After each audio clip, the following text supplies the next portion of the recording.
আসসালামু আলাইকুম রহমতুল্লাহ।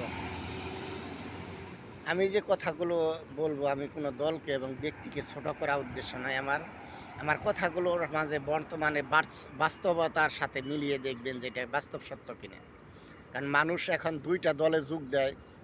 কারণ বিএনপিতে যোগ দিয়ে চাঁদাবাজি করলে, সরকারি টাকা চুরি করলে, দেশের টাকা পাচার করলে, যতই অপরাধ করুক, যদি সে বিএনপি পাশ করে থাকে, বিএনপির লোকেরা এইসব যত অপরাধ করুক তাদের কোনো তালিকাও তৈরি হয় না, তাদের শাস্তি হয় না।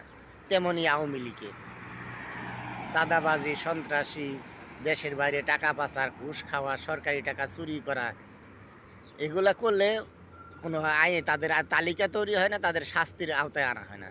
এই জন্য আমরা মনে করি যে আমরা এই দলে যোগ দিয়ে আমি নিজেকে সফল মনে করি যে আমি সফল হয়েছি। কারণ আমার যে অপরাধ করছি আমার তো কোনো সাজা হচ্ছে না, আমার তালিকাও তৈরি হয় না আমি যে অপরাধী।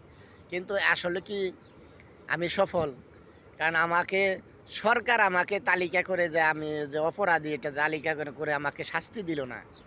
কিন্তু এই দুই কান্দে যে ফেরেশতা যে লিখছে, এখন এই পাপ আল্লাহর শাস্তি, সেটা থেকে আমি মুক্তি পাবো।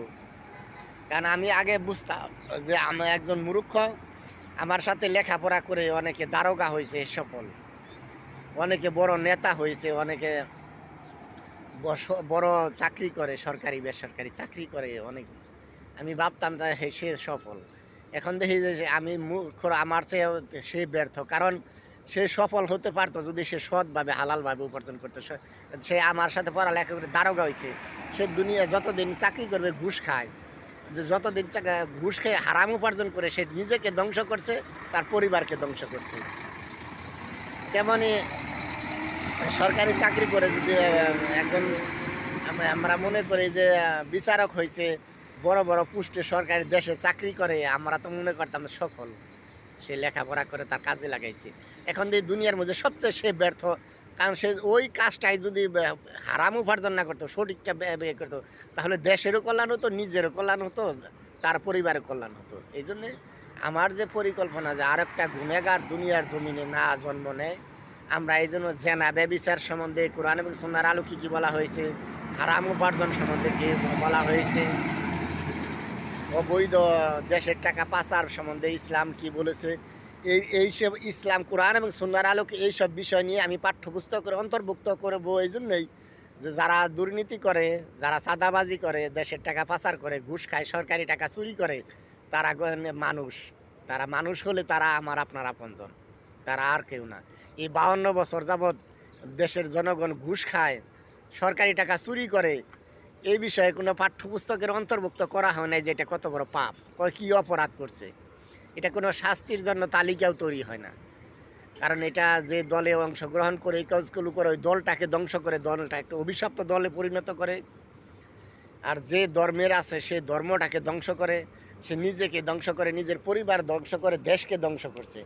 কারণ এইটাই আমার যে পরিকল্পনা, আমি যে সকল ধর্মের লোক, সকল দলের লোক আমাদের এখানে লেখাপড়া করবে, তাকে আমরা শিক্ষা দেব কোরআন এবং সুন্নাহর আলোকে, হারাম হালাল, জান্নাত জাহান্নাম এবং রিজিকের যে রিজিক যে আল্লাহ তাআলা দিয়েছে, মানুষের যে 4টা স্তর যে বর্ণনা করেছে ইসলামে, আমরা খুঁজে পাই 4টা স্তর রিজিকের, এবং সে রিজিক কিভাবে বৃদ্ধি করানো যায়।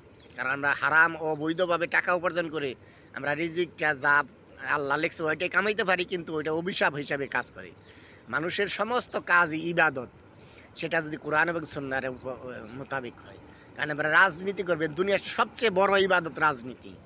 কারণ মাননীয় প্রধানমন্ত্রী শেখ হাসিনা যদি সরকারি পাঠ্যপুস্তকে কোরআন দিয়ে যায়, হারাম হালাল জান্নাত জাহান্নামের জ্ঞান দিয়ে যায়, একজন নারীর হক অধিকার কি, পুরুষের হক অধিকার কি, এগুলো যদি পরিপূর্ণ বর্ণনা দিয়ে যায়, এগুলো যদি কেউ লেখাপড়া করে সেই মানুষ একজন আদর্শ মানুষ হিসাবে গড়ে ওঠে, কোরআন যদি সরকারি পাঠ্যপুস্তকের অন্তর্ভুক্ত করে যায়, প্রত্যেকটা হরফে 10টা নেকি, তাহলে যে কাজটা এটা চালু করে গেল, কোটি কোটি মানুষ দুনিয়াতে এই কোরআনটা পড়বে, তাহলে সে অন্ধকার কবরে শুয়ে ওই যে 10টা নেকি, আরেকজন যে পড়বে হ্যাঁ 10 নেকি পাইছে, আর যেটা চালু করে গেল সে অন্ধকার কবরে শুয়ে সে প্রতি হরফে 10 নেকি পাচ্ছে। কারণ এর চেয়ে ভালো ব্যবসা, বিজনেস, সফল ব্যবসা দুনিয়াতে আর কি আছে। কিন্তু আমরা তা কি করছি, আমরা চুরের চাষাবাদ করি বাংলাদেশে।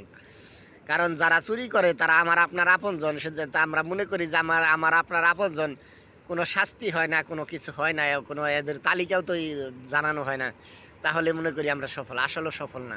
যদি শাস্তি হতো, কারণ দুনিয়া আর পরকালের মধ্যে ব্যবধান কি? দুনিয়াতে আপনি যে কোনো কষ্টে হচ্ছে, জেলখানা হচ্ছে, জেল হচ্ছে, আপনি দুনিয়া থেকে বিদায় নিয়ে মারা যাবেন, এটা দেখবেন সমাধি শেষ হবে।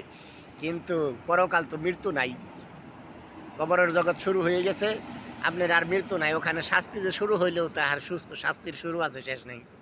তাহলে এখানে যদি অপরাধ করি, এখানে শাস্তি হলে তাহলে পাপটা মোচন হয়ে গেল, এটা সাজাটা মাফ হয়ে গেল। দুনিয়াতে সাজা বুক করে গেলাম, তাহলে পরকালে ওটা সাজাটা আর এখানেই শাস্তি পাইয়ে গেলাম, আর পরকালেও শাস্তি হবে না। দুই বিচার, এক জিনিসে দুইবার বিচার হয় না।